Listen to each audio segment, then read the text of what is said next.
নমস্কার আমার অনলাইন পরিবারের সবাই কেমন আছেন? আশা করছি সবাই ভালো আছেন। আমি পূজা, আমিও ভালো আছি। আমি একটা নতুন ব্লগ নিয়ে আবার আপনাদের মাঝে হাজির হলাম দুর্গাপুজোর দশমীর দিন। এই যে আমরা সবাই রেডি হয়ে মন্দিরে চলে এসেছি, এসে দশমীর অঞ্জলি দিব। এই যে এখন অঞ্জলি দিব বলে আমরা সবাই বসে গিয়েছি। দেখেছেন কত মানুষ হয়েছে?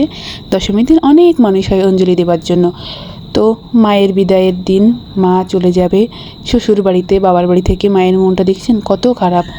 তারপরে এই যে ঠাকুরমশাই আমাদের সবাইকে শান্তির জল দিয়ে দিলেন। তারপরে আমরা অঞ্জলিটা সেরে নিলাম। তারপরে এখান থেকে একটু ভিডিও করছিলাম। ভিডিও করে তারপরে আমাদের গ্রামের পাশেই আর কি, আর একটা গ্রামের সাইডে আর কি পুজো হচ্ছিলো। ওখানের প্রতিমাটা দেখাই হয়নি, এই জন্য আমরা চলে গেলাম। তো সরি, তার আগে আমরা সবাই চলে গিয়েছিলাম আমাদের এই যে জমিদার বাড়ি, নড়াইল জমিদার বাড়ির ওখানেও পুজো হয়, ওখানে একটু দেখে আসলাম। তারপরে সেইটা দেখলাম পুজো দেখে এসে এই যে মাসিমণিরা আমাদের কুট্টুসের জন্য এই জামাটা এনেছিল, তাই ওকে একটু পরিয়ে দিলাম। তারপরে এই যে আমি একটু মাতুব্বাড়ি করতে চলে গিয়েছিলাম। ছোটো মাই রান্না করেছে। ছোটো মাকে বললাম আপনি একটু নাড়ানাড়ি করেন, আমি ভিডিও করে দিই। তো ছোটো মা বললো না, যা তুই নাড়া, আমি ভিডিও করে দিচ্ছি। তারপরে আমি একটু ভিডিও করতে চলে আসলাম আর কি। আমি কিন্তু রান্না করিনি বাপু ওই দিন। তো তারপরে এই যে রাত্রেবেলা তার কাকাইকে এই যে সে টাকা দিচ্ছিল আর কি, তারপরে আমাকেও দিল। তারপরে এই যে মায়ের বরণ করতে চলে আসলাম। আসলে মাকে হেসে হেসে বরণ করছিলাম ঠিকই, কিন্তু মনটা আসলে খুব খারাপ লাগছিল। বারে বারে মনে হচ্ছিল যে এইভাবেই আমরাও যারা যায় বাবার বাড়ি আর কি, আমিও গিয়েছিলাম, ষষ্ঠী আর সপ্তমী ছিলাম বাবার বাড়ি থেকে চলে আসছিলাম। আমারও খুব কষ্ট লাগছিল, মায়েরও খুব কষ্ট লাগে, তাই না? তারপরে এই যে এক এক করে আমরা সবাই মায়ের কপালে সিঁদুর পরিয়ে দিয়ে তারপরে আর সবাইকে মিষ্টিমুখ করাচ্ছিলাম। তো তারপরে মিষ্টিমুখ করিয়ে আমরা এই যে তিন যা সিঁদুর দেওয়া দিয়ে করছিলাম। তারপরে ওই পাগলি এবার করেছি কি, ও চলে গিয়েছে। তারপরে ওকে ডেকে নিয়ে ওকেও সিঁদুর পরিয়ে দিলাম। তারপরে এই যে আমরা একটু মুখে মাখামাখিও করছিলাম। আসলে কি জানেন তো, নিজেদের কথা যখন ভাবা হয় না, খুব কষ্ট লাগে মায়ের কথা ও ভেবে। তো মায়েরও কষ্ট লাগে, তাই না? তারপরে মাকে এই যে সিঁদুর পরিয়ে দিলাম। আসলে মা দুর্গা যেমন মেয়েরাও তো তেমনই, তাই না? তাদেরও তো বাবার বাড়ি আসে, তারাও চলে যায় পুজোর কয়টা দিন কাটিয়ে। তো যাই হোক, আর কষ্টের কথা নাই বলি। তো এই যে মিঠাইয়ের আমি একটু ছবি তুললাম। তারপরে আমরা বেরিয়ে গেলাম যে যাটা ওই যে নতুন যা, ওর বাবার বাড়ি যাবো সেই উদ্দেশ্যে। তো আমরা হেঁটে হেঁটে আসছিলাম। আমাদের রাস্তা তো খুব বিশ্ববিখ্যাত রাস্তা, ওখানে ভ্যান পাওয়া যায় না।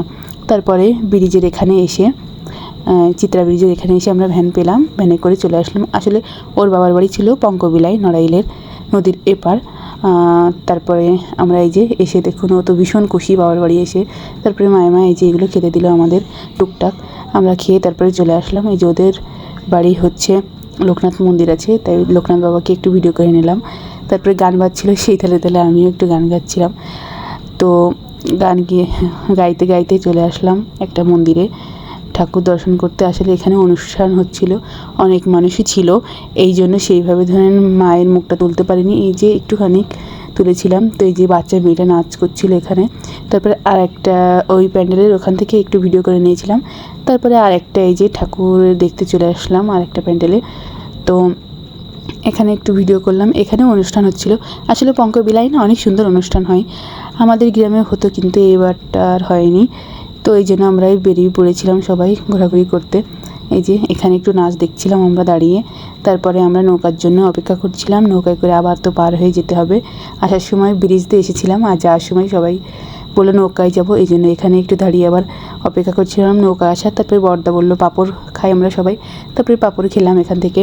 পাঁপড় খেয়ে দেখুন এরা কী করছে, পাগলামি, এরা অনেক দুষ্টামি করে। আর আমিও একটু নাচ করছিলাম হালকা পাতলা আনন্দে। দুষ্টামি অবশ্য আমিও করি। তো আমিও নৌকার এখান থেকে আমার এক ননদকে বললাম ভিডিও করে দিতে। তারপরে সে ভিডিও করে দিচ্ছিলো আমাদের সবাইকে। সে শাড়ি পরিনি, তাকে কোনোভাবেই শাড়ি পরাতে পারলাম না। তারপরে এই যে আমরা ইজি বাইকে উঠে বাড়ির উদ্দেশ্যে রওনা হচ্ছিলাম। এই যে দেখুন একটু কোকোকলা কিনে দিয়েছিল আমার দেবর, সেইটা আমরা সবাই মিলে খাচ্ছিলাম। যাই হোক, এখানেই মায়ের বিদায়, এখানেই বিজয় দশমী শেষ হয়ে গেল। মা আবার পরের বছর আসবেন বাবার বাড়িতে, সেই অপেক্ষায় আমরা থাকি।